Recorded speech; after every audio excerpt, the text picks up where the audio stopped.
So this is Desmonathus. I believe the pronunciation is something like Gunigaeus guacli, so that's an indigenous name from the eastern band of Cherokee Indians.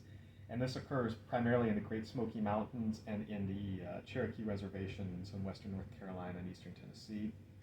This really large one here is Desmonathus amphilucus, and that had been described in the 40s, but then treated as though it weren't a distinct species. And so obviously it's much larger than the others. It's the largest Desmonathus, and it occurs mostly in the southern Blue Ridge, so in northern Georgia and western North Carolina. This is Desmonathus folkertsi. It's a dwarf species. It's named after George Folkerts, who was a Desmonathus biologist from Auburn.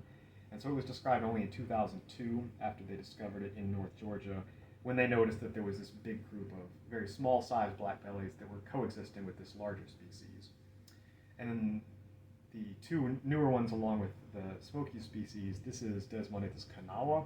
This particular individual is actually from North Carolina, but they primarily occur in western Virginia and West Virginia in the New River drainage and New River Gorge. And then this is Desmonathus mavrocoileus, which is Greek for black belly or dark belly. And this primarily occurs in western North Carolina, and it gets a little bit into Tennessee and Virginia, but primarily in the mountains of North Carolina, like around Asheville, for instance. And so these two are related to each other in one clade that we call the Pisgah clade. They're sister species, they hybridize a little bit, and they are totally unrelated evolutionarily. To these three, they're in the Nantahala clade, so in the Nantahala mountains of western North Carolina, and yet somehow they've all attained this very similar black-bellied morphology, and we don't know if that's convergent evolution or if it was passed from an ancient episode of hybridization. But then when we look at them very closely, we do find very subtle differences that you can actually tell